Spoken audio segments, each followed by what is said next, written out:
নমস্কার, আপনারা দেখছেন tribe TV good morning Bengal, সঙ্গে রয়েছে দিশা। চোখ রাখবো এই মুহূর্তের একটি বড় খবরে। অবশেষে গ্রেফতার করা হলো সন্দেশখালীর আঞ্চলিক তৃণমূল সভাপতি উত্তম সর্দারকে। দল থেকে বরখাস্তের কয়েক ঘন্টার মধ্যেই মিলল হদিশ, আর কয়েক ঘন্টার মধ্যেই তাকে করা হলো গ্রেফতার। এ বিষয়ে আমরা বিস্তারিত জানবো আমাদের প্রতিনিধি সিরাজুলের কাছ থেকে।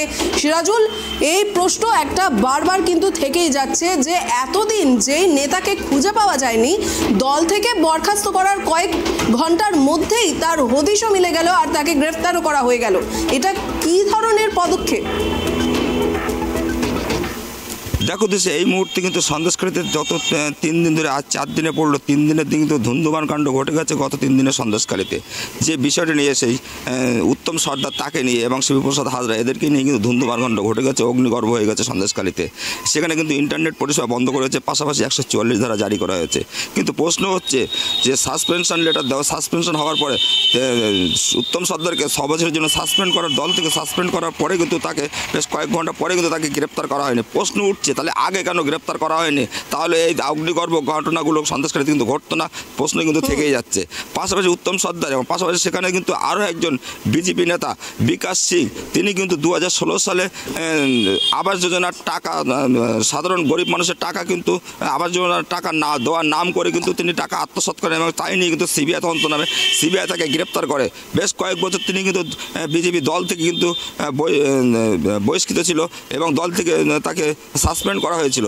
বেশ কিন্তু গত লোকসভা ভোটের আগে কিন্তু তাকে আবার বসিরহাট সাংগঠনিক জেলার কনভেনার হিসেবে তাকে নিযুক্ত করা হয় এবং কনভেনার পদ থেকে দেওয়া হয়, সেইভাবে কিন্তু চলছে। কিন্তু এই বিকাশ সিংকে গ্রেপ্তার করার কারণ তার বিরুদ্ধে যে অভিযোগ ছিল, তিনি কিন্তু এই সন্দেশখালী ঘটনায় এই প্ররোচনামূলক কিন্তু দেওয়ার কারণেই কিন্তু তার বিরুদ্ধে একটা অভিযোগ ছিল। সেই অভিযোগের ভিত্তিতে কিন্তু সন্দেশখালী থানা তাকে কিন্তু গ্রেপ্তার করেছে ইতিমধ্যে কাল রাত্রে 8:30টার সময়। আজ এই উত্তম সর্দার এবং বিকাশ সিং তাদেরকে দুজনকে কিন্তু বসিরহাট মহকুমা আদালতে এমনই কিন্তু সূত্র মারফত খবর পাওয়া যাচ্ছে। দিশা, একেবারে সিরাজুল, এই মুহূর্তে তাহলে সন্দেশখালীতে সেখানকার গ্রামবাসীর মধ্যে কি ধরনের প্রতিক্রিয়া রয়েছে এই উত্তম সর্দারের গ্রেফতার হওয়ার পর থেকে? দেখো, এই মুহূর্তে কিন্তু সন্দেশখালীর মানুষ কিন্তু তার চেয়েছিল যে উত্তম সর্দার ইতিমধ্যে গ্রেপ্তার করতে হবে, নাহলে কিন্তু যদি প্রশাসন যদি এটাকে নিয়ে কোনো পদক্ষেপ না নেয় তাহলে উত্তম সর্দারকে আমাদের হাতে তুলে দিয়ে আমরা ব্যবস্থা করে নেব। এটা কিন্তু বিক্ষোভের মধ্য দিয়ে তারা কিন্তু বলতে চেয়েছিলেন। পাশাপাশি সেই তার পরপরই কিন্তু সেই উত্তম সর্দার গ্রেপ্তার হয়েছে। এখন গ্রামবাসী কিন্তু নীরব হয়ে আছে, এখন এলাকার শান্ত পরিবেশ তৈরি আছে, পুলিশ মোতায়েন করা আছে সমস্ত সন্দেশখালীতে, বিভিন্ন পুলিশ পিকেট বসানো আছে। সকাল থেকে যে ছবি দেখা যাচ্ছে সেখানে কিন্তু নাকা চেকিং চলছে। পাশাপাশি সন্দেশখালী যে ফেরিঘাট, সেখানে কিন্তু নৌকাপথে যারা যাতায়াত করছে তাদেরকে কিন্তু তাদের পরিচয়পত্র দেখা হচ্ছে, তারপরে কিন্তু তাদেরকে ছাড়া হচ্ছে এবং ফেরিঘাটে নামানো হচ্ছে। পাশাপাশি বিভিন্ন জায়গায় কিন্তু যদি বাইকে করে বা ইঞ্জিন ভ্যান করে, মোটর ভ্যান করে যদি কেউ একসঙ্গে 5-7 জন লোক আসছে, সেখানে কিন্তু পুলিশ তাদেরকে পরিচয়পত্র দেখে তারপরে কিন্তু তাদেরকে ছাড়া হচ্ছে, যাতে করে পুনরায় কোনো দুর্ঘটনা না ঘটে, পুনরায় কোনো হামলা কোনো জায়গায় না হয় এবং বাইরের দুষ্কৃতী যাতে সন্দেশখালী না ঢুকতে পারে, তার সব রকম পদক্ষেপ কিন্তু নিয়েছে সন্দেশখালীর প্রশাসন। দিশা, গ্রামবাসীদের অভিযোগের তালিকায় কিন্তু উত্তম সর্দারের পাশাপাশি শেখ শাহজাহানও রয়েছে এবং রয়েছেন শিবু হাজরাও।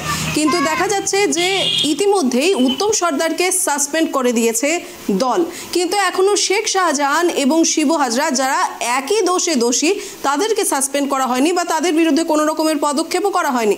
তো দলের পক্ষ থেকে কি কোনো রকমের পক্ষপাতিত্ব করা হচ্ছে সিরাজুল? দলের পক্ষ থেকে যেটা বক্তব্য, তৃণমূলের পক্ষ থেকে যেটা বক্তব্য বলা হচ্ছে যে প্রশাসনের কাজ করছে, তারা যেভাবে চলার তারা আইন কানুন মেনে কিন্তু তারা পদ্ধতি একের পর এক ধাপে ধাপে কিন্তু এগোচ্ছে এবং আগামী দিনে কিন্তু ধাপে ধাপে এগিয়ে যাবেন। এই যে শিবপ্রসাদ হাজরা, তাকে কিন্তু গ্রেপ্তারের দাবি ছিল, তার নামে অভিযোগ ছিল এবং শিবপ্রসাদ হাজরা কিন্তু 111 জনের নামে কিন্তু এফআইআর করেছিলেন সন্দেশখালী থানাতে। তার ভিত্তিতে কিন্তু এই বিকাশ সিংকে কিন্তু গ্রেপ্তার করা হয়েছে। পাশাপাশি এখনও যে কোনো নেতা বা কোনো সাধারণ মানুষ তার নাম জড়িয়ে থাকতে পারে, সেগুলো কিন্তু তদন্ত করছে এবং তদন্ত চালাচ্ছে সন্দেশখালী থানা পুলিশ।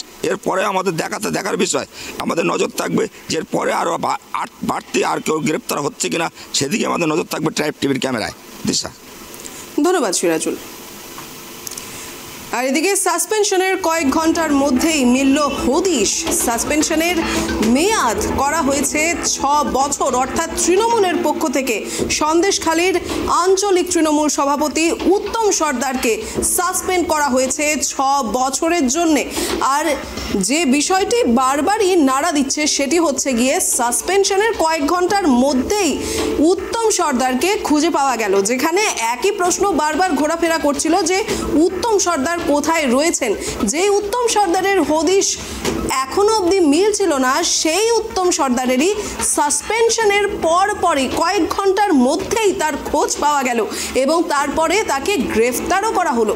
আর প্রশ্ন যেটা থেকেই যাচ্ছে, এতদিন কেন হলো না এই গ্রেফতারির পদক্ষেপ নেওয়া?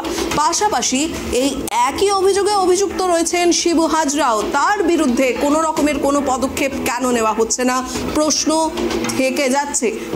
থেকে যাচ্ছে দলের পক্ষ থেকেও কি কোনো রকমের পক্ষপাতিত্ব করা হচ্ছে? চোখ থাকবে ট্রাইব টিভির।